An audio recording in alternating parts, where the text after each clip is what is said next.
welcome back everybody. It's been a while, and today I'm going to start out with a yanagi and a new stone. This is the Imanishi Pink 220.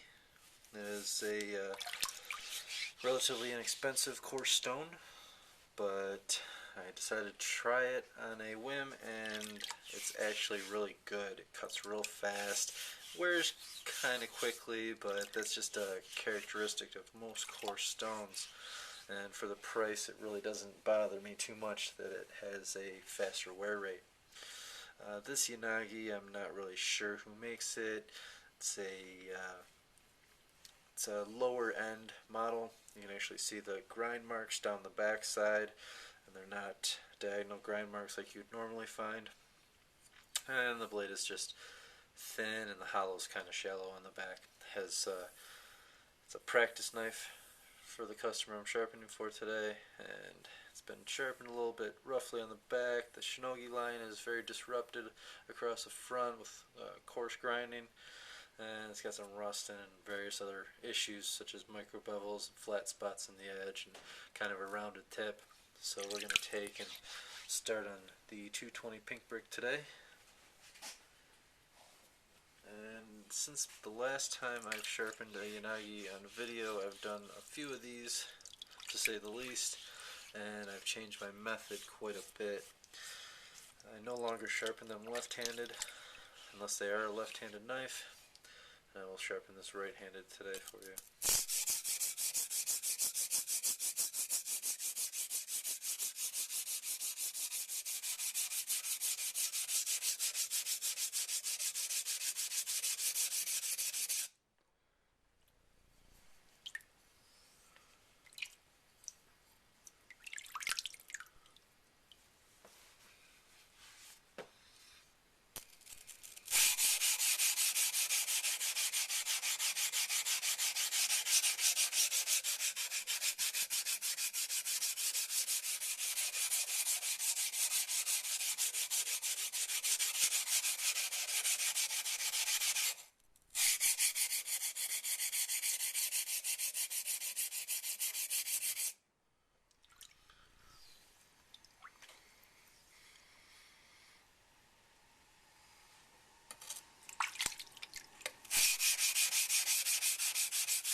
The stone actually reminds me a bit of the bamboo, or the Nubatama bamboo pink 220 grit stone. It has very similar characteristics to the way it produces mud, how it grinds, the definition of the Hagane and GNA metals of the blade, and obviously speed. Flip it around, get a little more even stone wear here. Now, I was sharpening with my fingers more towards the middle of the blade here. Now I'm going to drop them ever so slightly and actually induce a little bit of a rolling pressure into the blade this way.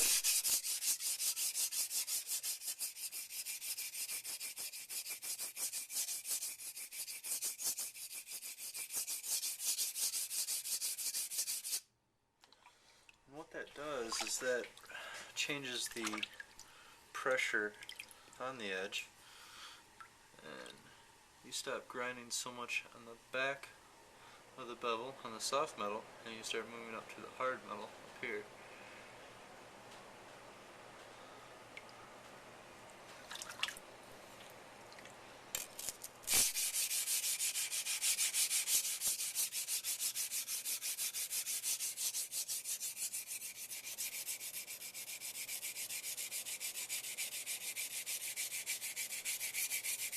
Now to get in the tip area, you have to kind of lift the yanagi up a little bit in the back. Kind of flexes the blade and gets the tip planted on the stone. If you lift too high and concentrate the tip on the stone like that, it'll grind at the wrong angle on the edge of the blade. So you just want to place pressure on the blade there and give it a slight lift to the back.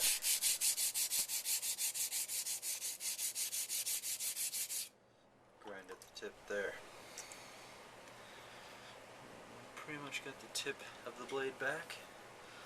One other method we'll use to get the tip back is start on the spine of the stone, or on the spine of the blade, and grind up to the tip.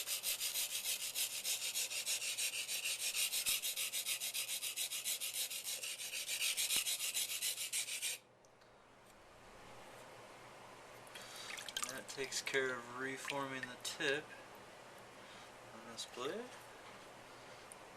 Got to burr in some sections across the back side. We're going to go ahead and grind a little more. Turn the stone one more time here. I'm turning the stone so I'm using more of it, so I'm not just wearing down one side of the stone too heavily. Because I am sharpening right-handed, it is not my dominant hand, I have a little bit harder of a time trying to work the whole surface of the stone with the blade, and it just makes it easier for me to turn the stone around.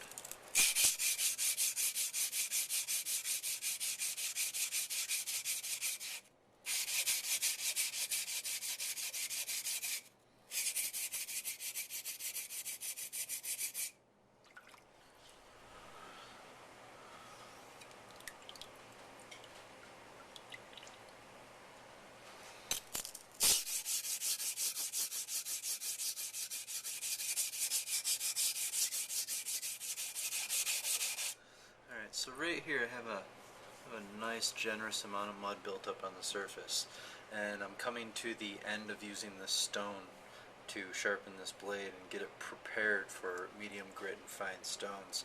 So what I'm going to do to ease the transition from this stone to my next stone is use the mud on the top and gently stroke across the stone to just kind of float through the mud and polish the blade.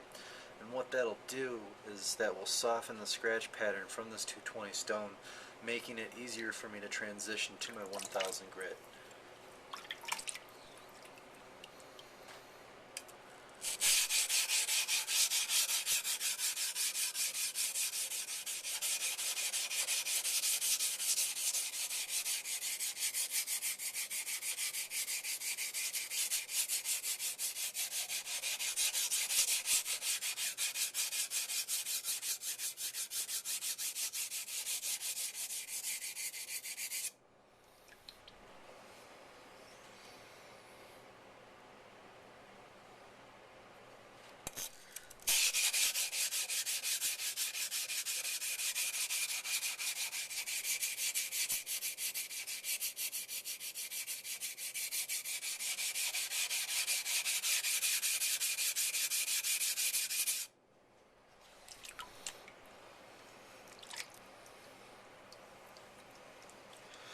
Okay, so the stone, kind of going to do a little review on the stone as I sharpen this blade. It's just a good blade to kind of demonstrate the stone with.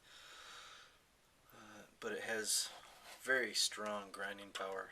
For a stone just under $50, it's actually very impressive to me. Coarse stones always seem to be something that's a little more difficult to find a good one.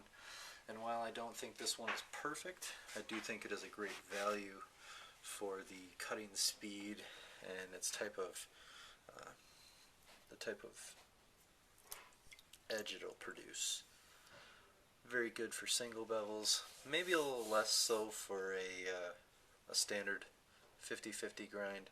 Does seem to produce a little bit heavy of a mud to the stone, and on a standard ground blade you kind of get a little bit of that mud rolling up the side of the blade while sharpening. And for whatever reason, that does not happen with the Yanagi's sharp shinogi line. It actually defines it quite well in this case, whereas with a 50-50 grind it kind of sandblasts it, for lack of better terms.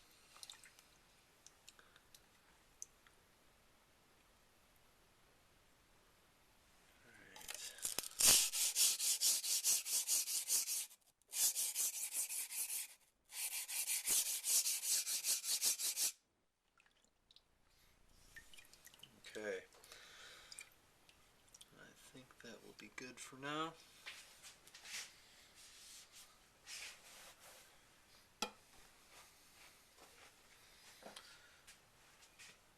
There we go. Finish from the 220 stone. The tip all nice and pointy on that one.